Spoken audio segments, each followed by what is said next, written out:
د لر او بر افغان وطن اتل قهرمان زمری د احمدشاه ابدالي نوسی علي وزیر نن د پاکستان دهشتګر او د پنجاب استعماري قوتونو د خوا نه چې 3 کاله یا 2 کاله څه کم 3 کاله دا بندي شوی او نن راخلاص شو او ضمانت یې وشو. ټولو لرو برو افغانانو او پښتنو ته مبارکي ویم. ژوند هم په غیرت خوند کوي، مرګ هم په غیرت خوند کوي. علي وزیر د کور نه 18 جنازې وتي، 18 جنازې دي تور پنجاب دهشتګر ریاست شهیدان کړي. او د پنجاب د ظلمونو حد تر دې پورې و چې علي وزیر ته دا ویلي باجوا چې ته معافي وغواړه چې تا د پاکستان د پوج د دې جرنیلانو دهشتګرو په خلاف باندې بیانې کړي، د دې معافي وغواړه.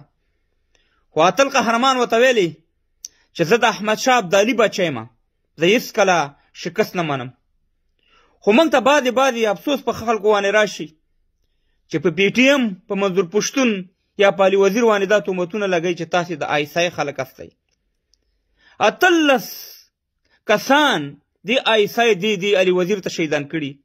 علي وزیر د آیسای سړی دی چې د آیسای سړی نو هغه 18 کسان د فامیل د دوی وژني. د آیسای خلکو په تورو موټرو کې او په عیش او مشرت کې ژوند تېروي.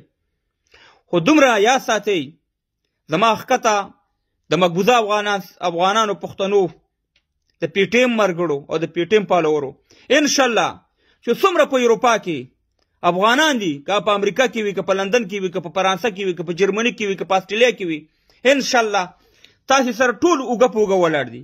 او انشاءالله دا وخت را روان دی چې دغه پولیسو 100 پولیسو چې شهیدان کړه د دې او د دې علي وزیر د راخلاصېدلو انشاءالله انقلاب به جوړیږي او دا تور خامار دا دهشتګر ریاست چې دلته قبضه کړې ده د افغانانو د پښتنو په منطقو باندې او موږ یې وجلي او دلیل کړي وي، انشاءالله وخت را روان دی چې د دې اټک نه واړو او خپله خاوره خپل اختیار په خپله ژبه خپل اختیار انشاءالله دا به کېږي. او علي وزیر چې د مابس نه راخلاص شو د هغې خبرې واورئ. دې ته وایي زمری چې په خپل زمریتوب باندې ولاړو، په پښتو افغانیت باندې ولاړو او انشاءالله چې څنګه پرویز مشرف مرګ ولید او افغانانو په خوشحالي خو د پښتنو همدغه شانې به باجوا تم مړ کېږي او دا ارمان به ګورته وړي چې تا علي وزیر ته ویلې چې ته معافي وغواړه. افغانان پښتانه د چا نه معافي نه غواړي. ژوند دې په غیرت کې وي، مرګ دې په غیرت کې وي. الله غیرتي دی او غیرتیانو سره به ولاړي.